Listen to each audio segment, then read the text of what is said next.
bem-vindos a mais uma edição dos debates que a Fundação Fernando Henrique Cardoso vem promovendo através da internet, debate ao vivo, aberto a perguntas dos internautas, seja pelo chat do Facebook, seja pelo e-mail ao vivo, @fundaçãofhc.org.br.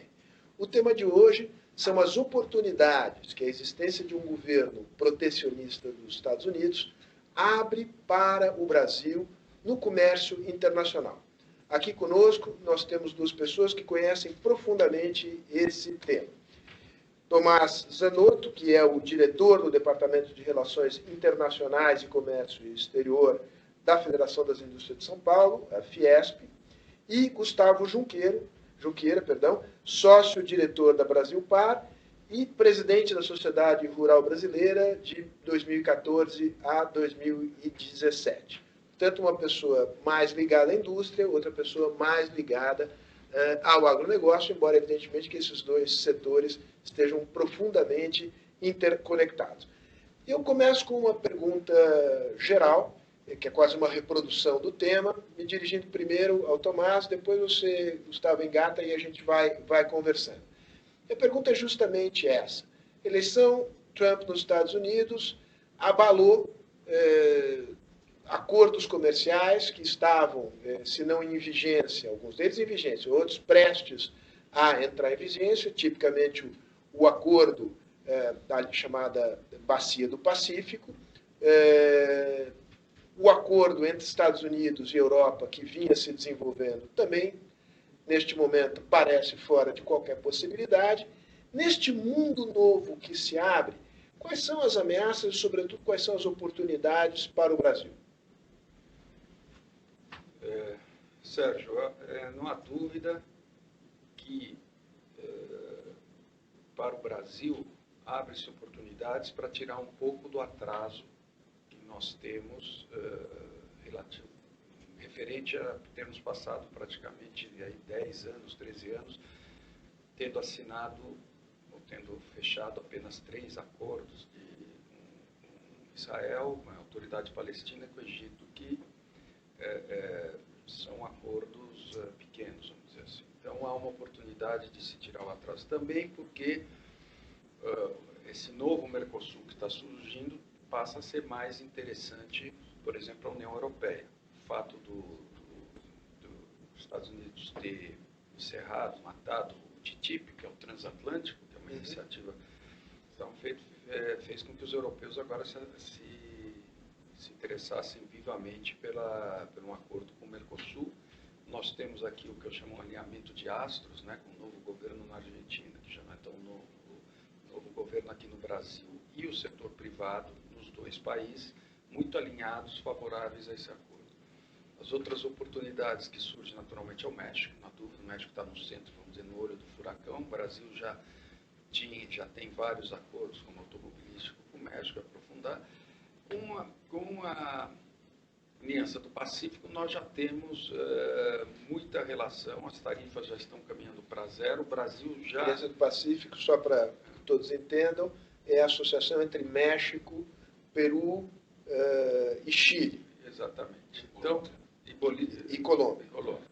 E com esses países, apenas, eu acho que vai se aumentar o ritmo. Com esses países, o problema maior são tecnicalidades, como convergência regulatória, depois nós podemos explorar, né? Regras de origem, as tarifas o Brasil já zerou as tarifas e as tarifas dos outros países vão zerar até 2018. Então, ele talvez possa falar do agronegócio, por exemplo, hoje o que bloqueia mais o comércio, mais do que tarifas, em alguns casos, são medidas chamadas não tarifárias, né, como principalmente carne, essas coisas têm sempre um problema fitossanitário ou esse tipo de coisa. Mas não há dúvida que para o Brasil é uma oportunidade a mais. Gustavo, a tua opinião sobre a mesma pergunta. Não tem como discordar do Tomás, mas eu sempre tenho dito que o maior concorrente do Brasil somos nós mesmos. Porque nós não temos uma estrutura de parceria do Estado com a iniciativa privada pragmática para buscar, de fato, os mercados. Até hoje, esse governo tem sido mais proativo, mas até hoje, companhias como o BRF, como JBS, como Odebrecht, como várias outras que são companhias, vamos dizer, multinacionais, têm feito esse trabalho de abertura de mercado sozinhas, ou seja, sem um apoio ou um direcionamento do Estado. Então, quando a gente fala de uma deficiência, ou mais claramente de um vácuo deixado pelos Estados Unidos por uma falta de previsão, de previsibilidade do que os americanos vão fazer em comércio, abre uma porta, mas abre uma porta para quem está preparado para virar maçaneta. E acho que o Brasil está um pouco ainda enferrujado, como o Tomás colocou, por todo esse tempo, vamos dizer, que a gente ficou de fora. Mas você pega na questão vamos dizer, agrícola especificamente, nós temos, sem dúvida alguma, dentro do Brasil, um setor da economia que é competitivo, que é o setor, vamos dizer, com o passaporte mais carimbado, está em, vamos dizer, mais de 130 países exportando, mas, ao mesmo tempo, boa parte dessa exportação é uma compra dos outros países e não uma venda do Brasil. E isso é que a gente vai precisar exercitar para ocupar esse vácuo que é deixado pelos Estados Unidos. Integralmente com essa, digamos, deficiência de preparo do Brasil, há algumas oportunidades que os americanos chamam de low-hanging fruits, né? Quer dizer, são frutos de fácil colheita. Né?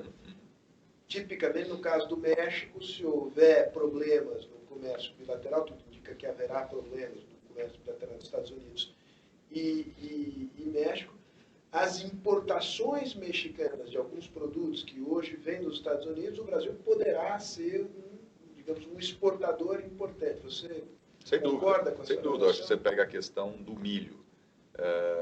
Ao longo do milho e da carne, ao longo todo o NAFTA, houve um trabalho de substituição de produção local por importação. O milho americano veio para o México juntamente com as carnes já preparadas. E o México exportava, por exemplo, bezerros para os Estados Unidos para serem confinados lá. No momento que o Trump põe em questão esse comércio, o Brasil pode se apropriar de parte dele, porque nós não temos também um superávit tão grande para ocupar toda a posição americana.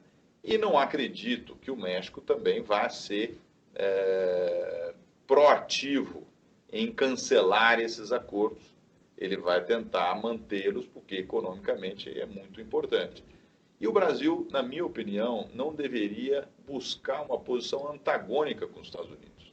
Não há necessidade de nós nos posicionarmos, não, já que o americano não está aí, o Brasil vai... Nós temos que ser parceiro dos Estados Unidos, porque eu acho que o que está em jogo aqui, Sérgio e Tomás, eu acho que é mais do que só uma questão de comércio econômico, é de fato uma reorientação geopolítica que o Brasil vai ter que se posicionar. Nós vamos estar mais posicionados aos chineses numa gestão mundial ou aos americanos?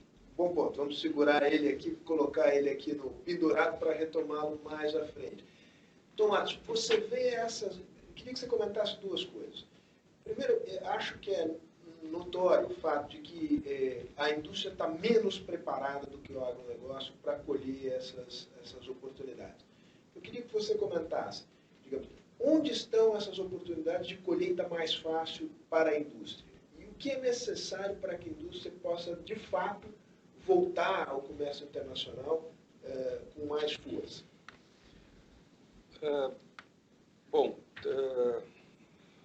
Como é que a gente poderia falar? No início do segundo mandato da presidente Dilma, foi elaborado um Plano Nacional de Exportação, que foi feito a quatro mãos entre o governo, na época era Armando Monteiro, de forma muito pragmática, e o setor privado, inclusive a indústria, e foram elencados 5 pilares, porque o produto industrial já é mais complexo você começar a exportar. Nós aqui no setor do agronegócio, nós estamos falando principalmente de commodities. Commodities, você fechando o preço, tendo condições, você rapidamente aumenta ou diminui. Além do que, o Brasil é um grande produtor de excedentes de agronegócio, então eles são obrigados a exportar qualquer que seja o preço. A indústria tem diversos problemas no Brasil. Alguns estão sendo atacados agora, como reforma trabalhista, questão dos juros altos e principalmente a questão do câmbio. Então é muito complexo você, hoje, num mundo que tem um excesso de produção, você começar a entrar, o câmbio está a 4, de repente ele vem a 3, e essa diferença é muito maior do que a margem que está se operando. Então há vários complicadores. No entanto, há uma grande parte do comércio exterior de manufaturados, que é aquilo que chama de intracompany. Ou seja, imagina uma Caterpillar exportando para a Caterpillar, a General Motors e assim, e por aí vai. A Eaton, que é da General Motors, exportando caixa de câmbio. E aí há uma disputa muito forte entre os fornecedores de uma determinada matriz e para vender para outros. Por exemplo, tem um carro no Brasil, o Renault Duster, que outro dia estávamos almoçando com o embaixador da Romênia, ele falando que grande parte das peças vem da Romênia. Quer dizer, foi muito rápido, a Renault desloca. Então, hoje, esse setor, que gostemos ou não, está muito globalizado, o setor industrial, ele age de forma muito rápida. Para isso, você precisa ter um pouco mais de previsibilidade. Câmbio é um problema complicado. Quais setores se aproveitam mais? São aqueles setores que têm um ciclo mais rápido. Quer dizer, normalmente a indústria leva calçados, roupas têxteis, metal mecânico leve, a siderurgia, por exemplo. Se você olhar o balanço das siderúrgicas brasileiras, a situação dela no passado só não foi pior porque exportaram e já estão, com isso já houve várias brigas que estão sendo armadas de defesa comercial. Quer dizer, esse setor. Agregar mais um ponto, porque isso tem a ver com uma pergunta que nos foi enviada aqui pela Denise Marim, que é a questão de qual é o temor que a indústria tem do levantamento de muros às exportações brasileiras nos Estados Unidos. Isso pode vir a ser um problema? Falamos aqui de oportunidades, há ameaças também. Na hipótese de muros para a entrada no mercado americano, o mercado latino-americano para manufaturas pode ganhar um peso ainda maior do que tem? A relação de trocas do Brasil com os Estados Unidos na área de manufaturados é a maior que o Brasil tem. Tá certo? Praticamente todo o nosso trade com os Estados Unidos, da ordem de 70 bilhões de dólares, é uma grande parte em cima de manufaturados. Eu não vejo o Brasil é um non-issue para a atual administração americana. Isso é um negócio. Primeiro, porque nós temos um déficit crônico com eles. Né? Nós temos um déficit que já... Da ordem de... Ele oscila muito. Ano passado foi pequeno, eu acho que da ordem de uns 2, 3 bilhões de dólares, mas já chegou a 2, 3 anos atrás, chegou a 11 bilhões de dólares. Quer dizer, então, segundo... as maiores economias, acho que tem 4 que tem essa situação. Onde os Estados Unidos é superavitário na relação comercial.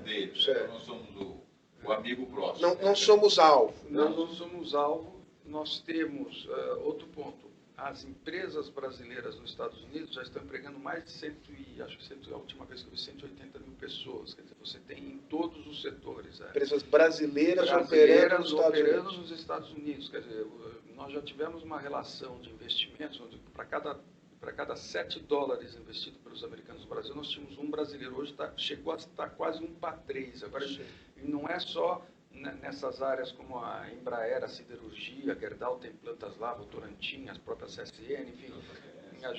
Tem todo o setor. JBS, acho que já é o maior processador de carne nos Estados Unidos, Cutrale muito forte lá,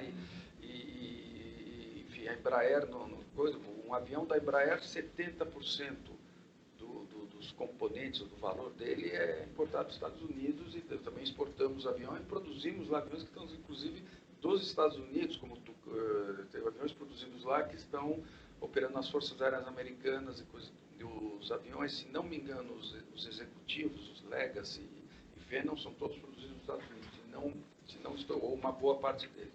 Então, nesse aspecto, também as empresas americanas que estão no Brasil não são maquilas, são empresas que estão aqui há quase 100 anos. General Motors, outro dia me falaram de uma empresa americana cujo primeiro movimento dela, a General Electric, que está no Brasil, a primeira planta dela é de 1912 ou 1917, de lâmpadas no Rio de Janeiro. Então essas empresas brasileiras para que não estão tomando empregos americanos, elas daqui, elas foram construídas para pegar o mercado local. Então, também na parte de imigração, o Brasil aumentou um pouco a emigração brasileira, a imigração americana de brasileiros, inclusive não legais, vamos dizer assim, mas nada perto do que acontece em outros países. E também, por enquanto, espero que isso não mude, nós não somos um foco muito grande na área de narcotráfico e zero na área de terrorismo. Aparentemente tem um foco na tríplice fronteira. Então, eu não me preocupo com isso com os americanos. Onde estão se levantando muros, não é só nos Estados Unidos, são o aumento das barreiras de defesa comercial, que chamam trade remedies, quer dizer, que são antidumping, contra subsídios, mas não é só dos Estados Unidos, de todo lado, está parecendo aquelas guerras de travesseiro, onde todo mundo dá em todo mundo. O próprio Brasil também tem se defendido. Então, isso preocupa mais. Voltamos depois a esse tema de uma eventual escalada do protecionismo em nível global. Queria trazer aqui para a nossa conversa as possibilidades que se abrem da relação Mercosul-União Europeia. Jogo a bola aqui para o Gustavo comentar isso da perspectiva do agronegócio. É público que renovou-se o interesse num acordo na esteira do sepultamento do acordo transatlântico entre Estados Unidos e União Europeia. Como é que você vê as perspectivas desse eventual acordo? Quais são os obstáculos? O que o está empurrando para frente e o que eventualmente pode bloqueá-lo? Eu acho que a questão do Mercosul em si, a gestão do Mercosul sempre foi muito complexa, dado a diferença de tamanho, a diferença de gestão dos países que compõem o Mercosul. E principalmente pela razão que o Mercosul foi montado. Foi muito mais montado por uma questão para acalmar politicamente Brasil e Argentina do que para fazer comércio. Os governos que vieram não ajudaram a melhorar isso. E nós temos um problema comercial específico, que é a questão agrícola. Ou seja, a questão de produtos manufaturados, muita coisa foi já acertada entre o Mercosul e a União Europeia. Quando a gente entra na questão dos produtos agrícolas, de fato existe um subsídio europeu muito grande e isso tem dificultado. O Brasil quer fazer uma abertura grande, os europeus seguram nesse lado e cobram do lado do Brasil na questão de serviços. Acho que a gente pode avançar porque está surgindo um outro componente na Europa, que é uma revolução tecnológica no campo. Ou seja, a produtividade europeia tem aumentado nos últimos anos. Você pega o exemplo do açúcar.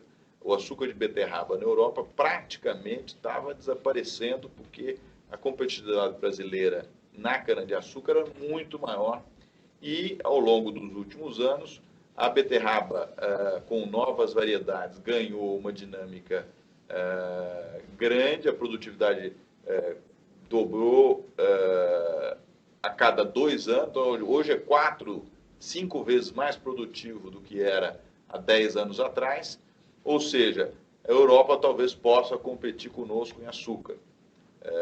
Portanto, corremos o risco de abrir o mercado de açúcar, mas ao mesmo tempo ter mais açúcar no mercado. E assim por diante. Você tem uma discussão com carne na Irlanda, como é que isso se incorpora à carne brasileira. Ainda acho que são temas que não vão ser tão facilmente resolvidos entre Europa e Mercosul.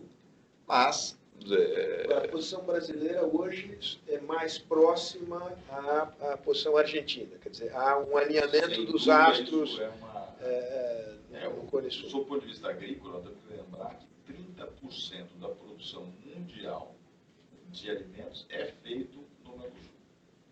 Isso não vai mudar. Você pode ter ou não ter o Mercosul, mas a produção continuará sendo um terço nessa região. Então, certamente haverá necessidade de acordos.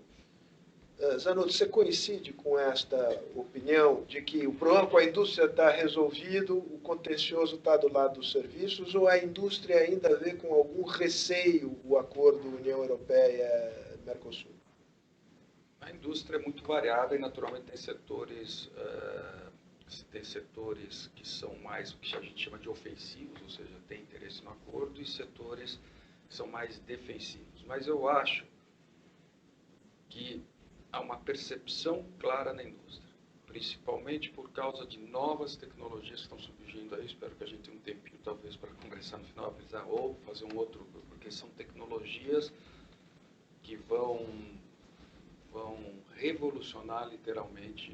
Acho que faz 100 anos que não tem uma entrada assim, de tecnologias em massa que vão mudar setores industriais inteiros. Então, o que a indústria percebe é que um acordo como esse traz como colateral avanços em tecnologia, inovação, e que nós não se pode mais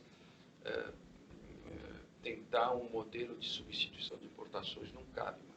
Que a globalização, com ou sem Trump, com ou sem Brexit, já avançou demais para ser revertida. Então, eu acho que esse acordo vai sair, sim, salvo um acidente de percurso muito grave. Vai ser um acordo razoavelmente... A eleição da Marine Le Pen na França seria um acidente de percurso gravíssimo. Mas eu tenho muita confiança nos franceses. Não, eu também. Eles têm montado sistemas que eles aprenderam lá com os meados do século passado. Enfim, eu acho também que alguns setores industriais o acordo vai ser menos ambicioso. O que quer dizer menos ambicioso no jargão dos negociadores? Quer dizer que o rebaixo das tarifas será menor e num prazo mais dilatado. Porque nós não achamos que os europeus vão simplesmente escancarar o mercado agrícola. Quer dizer, tem países importantes, eles não é uma questão cultural. Tem várias questões que a gente poderia discutir aqui, que eu acho que ele está mais aprofundado. Agora, o embaixador Jaguaribe esteve na Fiesp, agora recentemente, numa reunião do Conselho de Agricultura, justamente discutindo essa questão, e ele usou uma metáfora que eu achei boa. Ele falou assim, olha, em termos de produto agrícola, a Europa é como um copo cheio. Se você botar mais um pouco, é pequeno e vai ser complicado. Nós temos a Ásia, que é um grande balde que está vazio. Eu vejo, assim, pessoalmente, eu acho que onde a gente tem uma avenidona para avançar com o agronegócio, principalmente com produtos de valor agregado, inclusive alimentos processados, vou voltar nisso rapidamente, é na Ásia. É ali que vai... Quando eu falo Ásia, não é só China, é principalmente a China, mas estou falando de toda a ASEAN, da Índia. São países que estão rapidamente, ele pode evoluir melhor, chegando no limite hídrico deles, tendo que fazer opções, entendeu?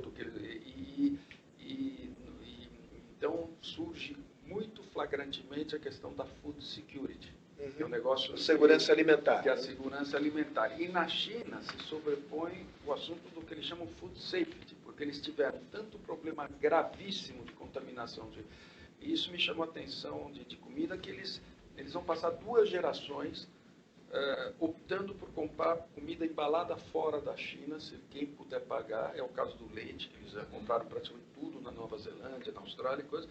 E um dos grandes traders, o maior de Hong Kong... Compraram, então, fazendo investimentos na produção agropecuária na Austrália, na Nova Zelândia, não só a exportação, mas verticalizando isso. Exato. E esse mega trader, uma empresa que faz 20 bilhões de dólares, uma empresa familiar já de 3 gerações, sediada em Hong Kong, com aberta na bolsa, e estudaram em Princeton, eles falaram assim, eu vou montar uma empresa de alimentos processados no Brasil. Eu falei, eu não estou entendendo. A gente exportava para você óleo de soja, depois vocês começam a produzir óleo de soja lá para puxar o grão. Como é? Ele falou, olha, os chineses, eles têm uma grande desconfiança do alimento produzido dentro da China.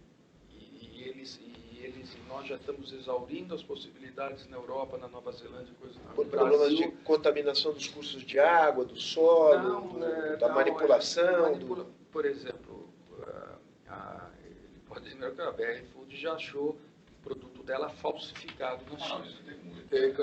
E teve um problema gravíssimo com o leite, onde eles injetaram, não sei se ácido muriático, que matou não sei quantas crianças. Naturalmente, e teve um outro, na McDonald's teve um problema grave, depois teve porcos que descobriram que injetavam água suja para engordar. Quer dizer, tem vários problemas na China que criou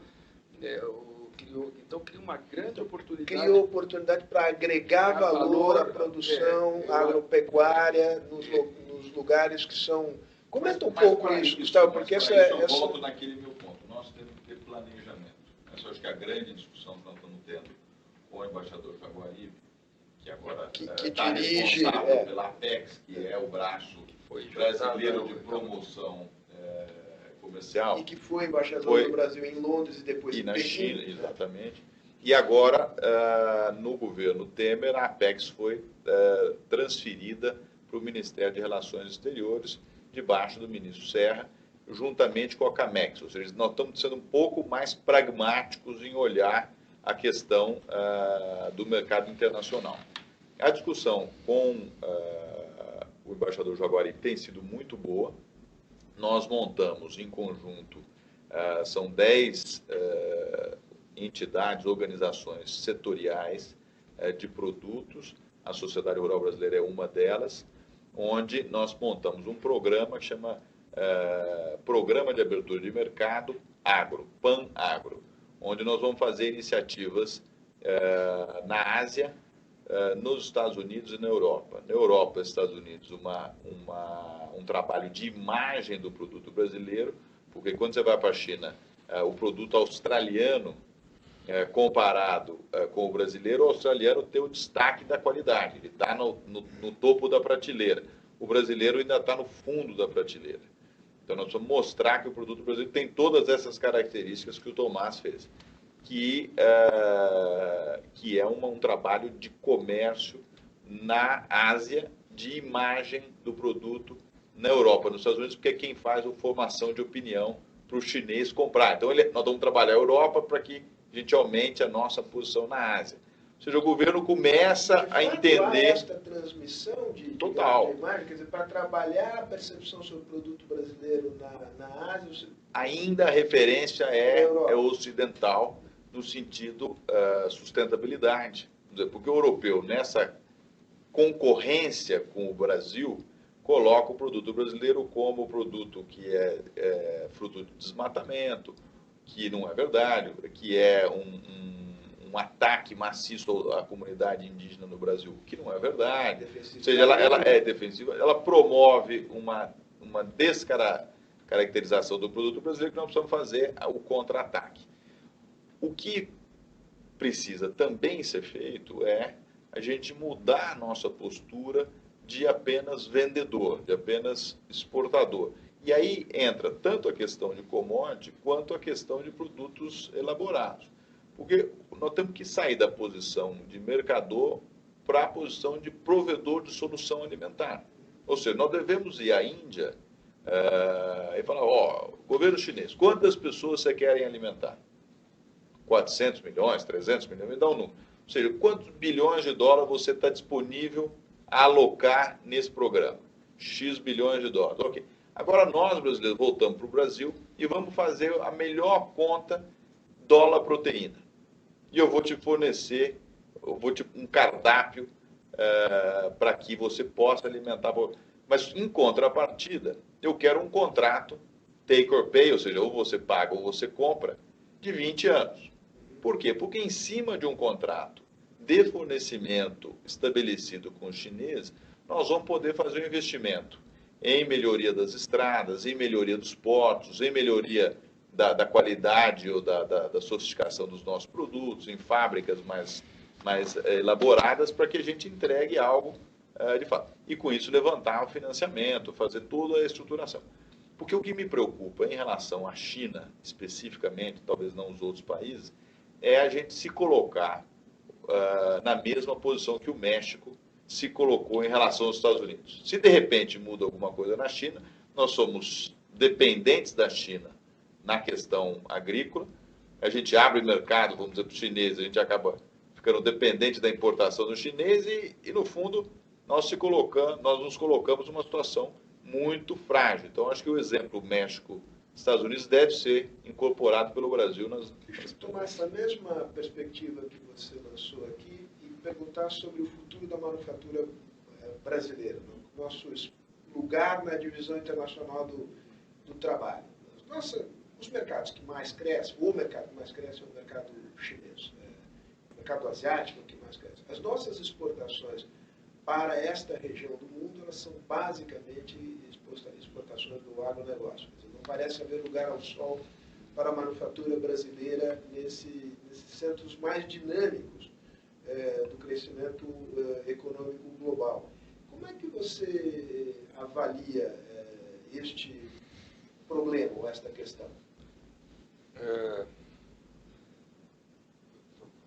Tem alguns fatores que entram aí. Quer dizer, a primeira coisa é que se o modelo de produção que existe hoje fosse permanecer, eu diria para você o seguinte, que é inelutável as cadeias globais de valor têm um forte componente que a gente não percebe de cadeias regionais de valor. Quer dizer, principalmente as empresas médias, que são muitas na China, uma empresa média na China é grande no Brasil, ela prefere, por uma série de razões, que vão desde um voo mais curto, fuso horário, uma diáspora chinesa, fazer um negócio em Mianmar do que no Brasil. Entendeu? Com o Brasil. Ou no Vietnã, então, esse fator já existe. Quer dizer, então, é mais complicado para a manufatura brasileira. O segundo fator é que reformas nós podemos fazer aqui no Brasil. Eu estive, semana passada, fui retribuir visitas que nós tivemos de vários funcionários de alto nível do Paraguai. Estive lá. E agora nós vamos aprofundar um estudo que a Fiesp já fez, um mais simples, há alguns anos atrás, onde nós mostramos que se pegar o algodão que é produzido no Paraguai, fizer o fio, fizer o tecido para jeans, né, como que ele está usando, e a calça de algodão você entende, né? Tem uma história da indústria têxtil. Então, por isso que foi mais fácil eu fazer, porque eu conheço bem, então ajudei os nossos analistas no trabalho. Assim, encurtando a história, saía 35% mais barato produzir no Paraguai do que no Brasil. É um preço que, sem dúvida nenhuma, era competitivo com o chinês, tá certo? E hoje nós temos uma série de companhias indo se estabelecer no Paraguai, porque o Paraguai é um país, vamos dizer, leve. Quer dizer, leve em termos de burocracia, de regulação trabalhista, não quer dizer que você lá faz custos, custo do capital, uma série de fatores. Então agora, finalmente, estão se tomando uma série de iniciativas de reformas aqui no Brasil. Esperamos que elas possam ir adiante, esperamos que sejam implementadas. Cada setor que você olha no Brasil que afetam diretamente a manufatura é uma coisa que só existe no Brasil. O custo do capital do Brasil é uma coisa que mereceria um negócio desses à parte. Por que o Brasil opera com os juros mais altos do mundo? Nós temos aí uma revista da Conjuntura Econômica, sim, de 1960, acho que a primeira revista diz por que os juros no Brasil são os mais altos do mundo, reais. Então não é um fenômeno, e isso impacta tremendamente não só a produção das empresas, a produtividade, a competitividade, mas também você com juros altos assim, você não cria aquele ecossistema para ter as tais startups. Aquilo, eu estive lá na Universidade de Stanford, vendo eles lá criaram um ecossistema, mas o oxigênio do ecossistema são os juros, porque os juros mais baratos faz com que surjam investidores que arriscam para ganhar mais nesses angel investors e tudo isso. Não vou entrar aqui. Questão da energia no Brasil, que é caríssima, é barata no Paraguai. A questão da mão de obra no Brasil, que é caríssima. A questão dos tributos no Brasil, que são altíssimos e caríssimos. Então, nesse ambiente vai depender muito das reformas que forem feitas internamente. O Brasil tem cadeias industriais várias. Nós poderíamos suprir parte desse ônus a mais com outros fatores competitivos. Tem mercado interno grande, agora vai depender muito da gente. E, finalmente, tem as novas tecnologias, que não dá tempo de entrar aqui. Deixa eu só, antes de devolver a bola para o Gustavo, a gente vai começando a se encaminhar para o final da nossa conversa, deixa eu tomar esse tema das cadeias regionais. Você deu o exemplo da China. O espaço sul-americano seria um espaço importante para o Brasil aproveitar, ou ele, do ponto de vista das manufaturas, ou ele é menos promissor por razões de escala, por razões de infraestrutura, do que é um espaço asiático para a China? Eu acho... E aí me refiro à eventual aproximação, Aliança do Pacífico, Mercosul, que é a pergunta do jornalista Lorival Santana. O nosso é que, tanto na Argentina como no Brasil, ocorreram crises muito graves, e as pessoas falam do Mercosul muito mal, mas se você hoje é um executivo de uma montadora de automóveis internacional, você não olha o Brasil sozinho, você olha o Brasil mais a Argentina. O Brasil mais a Argentina chegaram a ter tem uma capacidade instalada de mais ou menos 5 milhões de veículos. Isso não é troco de pão, isso é praticamente um terço da norte-americana. Quer dizer, não estamos... E chegamos a consumir quase 4 milhões de veículos. E os Estados Unidos, que agora recuperou forte, está com 14 milhões. Quer dizer, 4 já não é um negócio pequeno. Então, a parte de manufatura na área do Mercosul e da Aliança do Pacífico é um low-hanging fruit para a manufatura brasileira. Não tem a dúvida. Fruto de fácil colheita. Fruto de fácil colheita. A gente chamaria de um mamão com açúcar. Mamão com açúcar. Então, não há dúvida. E se você opera no dia a dia vendendo produtos têxteis, calçados, coisas, você fazer um voo a Buenos Aires, Assunção é menos que Salvador de Novo. E a língua parecida e tudo isso, naturalmente, é um primeiro ponto para uma internacionalização, vamos dizer, de uma empresa que quer começar a exportar.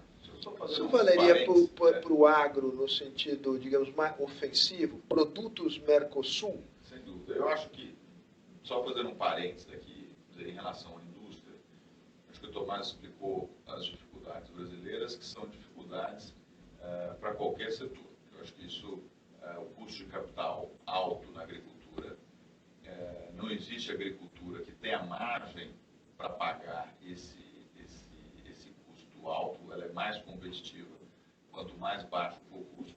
A resposta para essa questão, por que o custo é alto, é porque nós temos uma falta de isonomia na tributação e nós temos um gasto por parte do governo completamente anacrônico. Precisamos trabalhar no problema e não na sua consequência.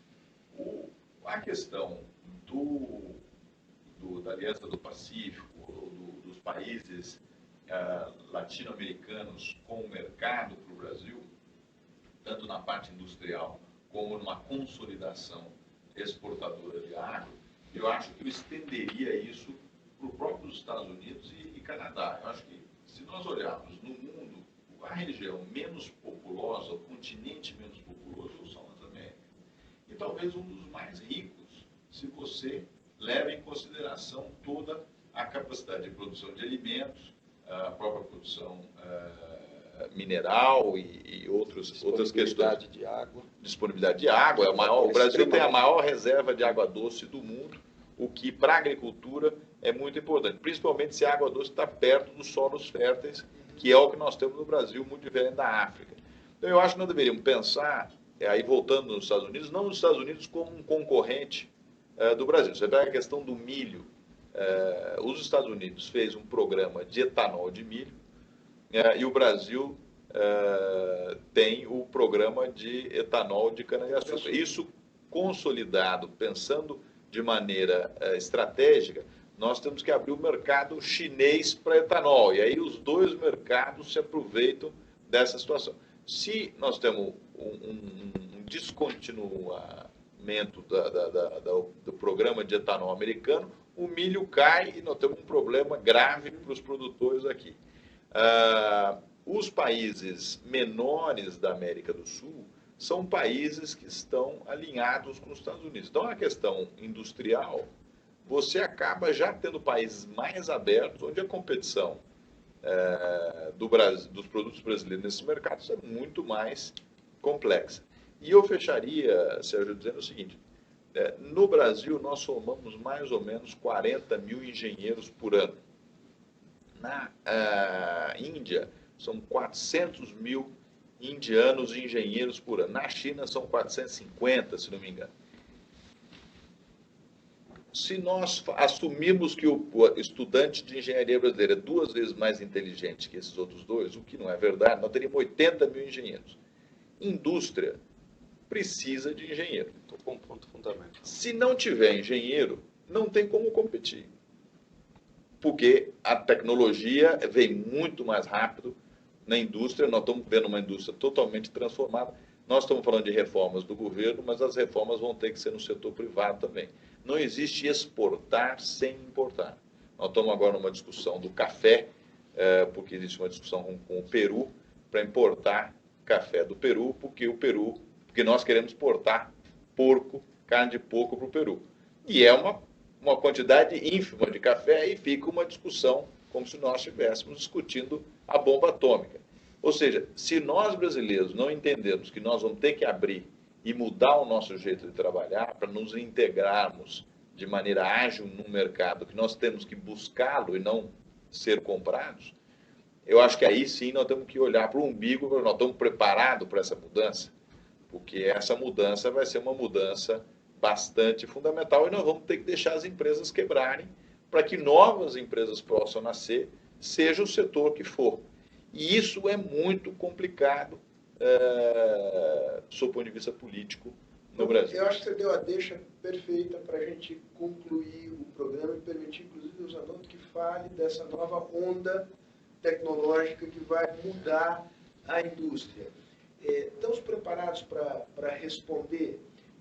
Quais são as estratégias melhores para responder? O Gustavo, aqui numa linha schumpeteriana, disse: deixa a destruição criativa acontecer. Morre empresa, nasce outra empresa.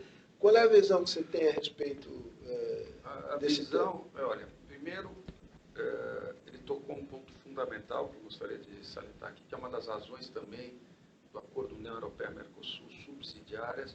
O pool de engenheiros no Brasil, eu ouvi falar, é o mesmo da década de 50 a 60.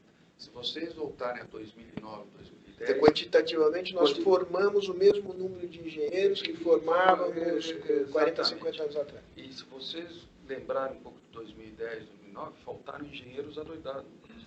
Enquanto estavam engenheiros excelentes, sem emprego na Espanha, em Portugal, na Itália, só para citar... Perdeu a oportunidade de trazer. Então, volta a imigração. Uma segunda imigração. Então, essa questão... Novos Zanotos. O Junqueiras aceitaria, não aceitaria? Não, eu acho que dentro desse acordo, inclusive a indústria vai falar isso, porque a indústria também quer mais competitividade no serviço. O Brasil não cabe aqui, mas o Brasil é o país das corporações de ofício, entendeu? Turbinadas por esses 10, 12 anos de centrais sindicais muito fortes no poder. Então, a ideia de importar mão de obra é anátema, mesmo quando obras estavam parando por falta de engenheiros. Então, só para botar esse ponto dos engenheiros, nós não discutimos aqui, mas isso tem que estar dentro dessas negociações desse acordo. Nós precisamos abrir muito mais o serviço de engenharia no Brasil. Uma calça que você compra na Zara é 25% calça e 75% serviço. Propaganda, aluguel, manutenção da loja, transporte, logística e serviços caros. É por isso que a indústria é importante. E aí por os isso acordos emperram. Porque, no fundo, essas corporações bloqueiam uma série de... Então, isso que o Trump percebeu lá, ele é um louco, mas um louco com método. Quer dizer, ele não é uma... Vamos tirar isso. Não, aqui a palavra é não, mas o que eu estou dizendo é o seguinte, o que eles perceberam, e perceberam também na Inglaterra, um pouco a razão do Brexit, é o seguinte, a hora que a indústria toda migrou para a China, os freight forwarders, que são os despachantes, nós chamamos de despachantes aqui, a logística, os seguros, são os serviços, o financiamento. Vão junto. Você não pode estar com toda a sua indústria em Shenzhen e a sede do HSBC em Londres. E daí, quando o HSBC quer ir para Hong Kong, cai o mundo, porque eles percebem que entregaram muito mais do que a indústria. Então esse ponto. Agora, sobre as novas tecnologias, eu vou dizer o seguinte, nós estamos em algo parecido com o que aconteceu 100 anos atrás. Mudanças tecnológicas que vão catalisar ainda mais essas mudanças políticas que nós estamos vendo nos Estados Unidos, no eixo anglo-saxão, e que vão precisar nova forma de pensamento, como, aliás, estava num artigo muito bom seu da Folha da semana passada. Você falou como pensar a social-democracia ou algo assim. Vai precisar repensar. O André Lara Rezende escreveu um artigo que está gerando uma comoção na coisa, muito bom, porque tem que repensar essa questão dos juros. Quer dizer,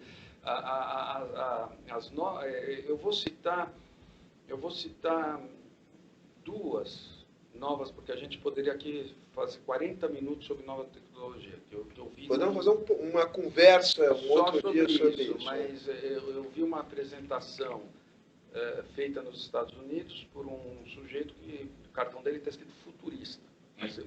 Futurista. Mas ele tem uma empresa no Vale do Silício com 40 pessoas trabalhando, que, portanto, é um escritório de advocacia já de porte médio, que os contratantes são Apple, Google, coisa, e ganha bem, porque a função dele é ver novas tecnologias, porque diz uma só, a hora que você junta duas ou três, você destrói toda uma cadeia industrial. E o que pega só, por exemplo, o carro sem motorista, certo? Só por exemplo, o carro sem motorista já é uma realidade. O carro sem motorista, muito resumidamente, já tem estudos sérios feitos que ele vai implicar em uma demanda de automóveis 70% menor que a atual. Não só isso, se o carro sem motorista tem 0,5% dos acidentes que o outro tem, e já saiu um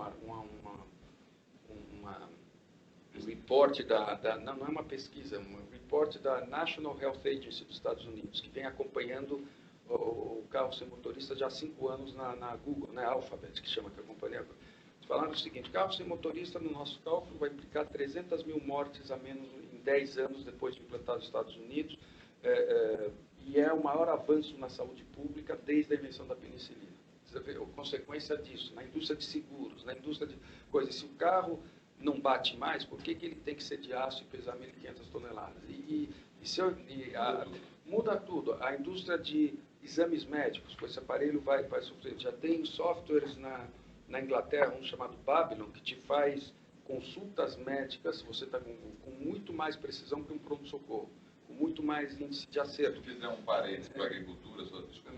Isso que eu queria para a gente, que a gente está precisando se encaminhar. Hoje você tem biotecnologia, no qual você está trabalhando em sementes geneticamente modificadas que já incorporam os remédios para AIDS, por exemplo, que já está em teste. Então, toda aquela quantidade toda de remédio que é tomado hoje por paciente de AIDS, isso vai vir incorporado dentro da semente da soja, você come o alimento, aquilo automaticamente. Ou seja, muita coisa. Na nossa parte de indústria, todos os tratores sem motoristas, isso já é uma realidade no campo. Daí eu deixo uma pergunta no ar para o seu próximo debate aqui, que é o seguinte, a minha maior preocupação hoje chama-se o emprego do futuro. Aonde as pessoas vão trabalhar. E ele falou corretamente, não sei se foi a OCDE, uma dessas grandes entidades já prevendo, quando o mundo tiver 9 bilhões de pessoas, eu não sei se isso é 20, 30, ele vai precisar gerar 6 bilhões de empregos, dos quais metade tem que ser autoemprego. São empregos, ou seja, estão dizendo que as pessoas não são empregáveis, esse é o problema. Então, isso é uma provocação. Isso é um desafio extraordinário para o mundo e para o Brasil em particular, porque a constatação que eu acho que é inevitável é de que o jogo está mudando e o nosso time até aqui não se preparou, seja individualmente, seja no seu entrosamento, para disputar essa partida. Nós estamos já com dificuldade de disputar a partida do jogo velho. Né? O jogo novo é uma radicalização do jogo velho. E nós vamos ter que correr atrás, digamos, do placar, porque nós estamos perdendo por larga margem. Você pega uma questão que está aí, outra na agricultura, uma discussão intensa, que é a liberação de venda de terras para estrangeiro. Isso. Ou seja, a discussão nossa está na propriedade da terra e não no uso da terra. Claro. Ou seja, o Brasil necessita capital intensivo para fazer toda essa terra se movimentar, para atingir esse potencial, para ocupar um vácuo americano, para atrair investimentos americanos, fazer uma parceria com outros países, e no fundo nós estamos discutindo o mesmo problema que nós discutimos no pré-sal. Exato. Nós queremos ficar com tudo e no fundo o pré-sal fica debaixo do mar e a riqueza não veio e o mercado mudou e nós vamos para um outro tipo de economia. Ou seja, essa é exatamente o que você está dizendo. Nós não conseguimos mudar a cabeça. Problemas do século XXI com a cabeça do século XXI ou XIX. Se você ler a Marcha de Radetzky, eu li um livro chamado The Sleepwalkers, é impressionante a semelhança que nós temos hoje com exatamente há 100 anos atrás. Em 1914, quando no giro de 4 anos na Primeira Guerra, acabaram 4 impérios, mudou totalmente. E você vê, o que mais me deixa impressionado é como as pessoas naquela época pensavam com as cabeças todas formadas no pós-Napoleão.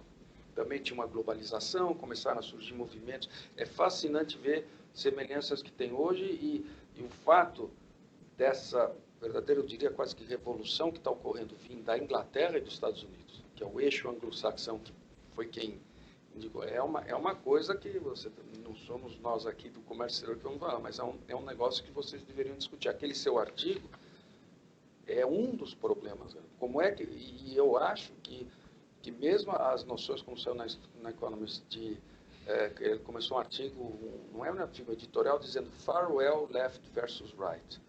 Acabou a disputa esquerda-direita. Eu acho... Entre globalistas e nacionalistas. Exato. O próprio Marx diz que quando você tem novas tecnologias que entram em contrato com uma estrutura social que não sabe lidar com elas, é quando você tem as... Então, nós estamos numa situação...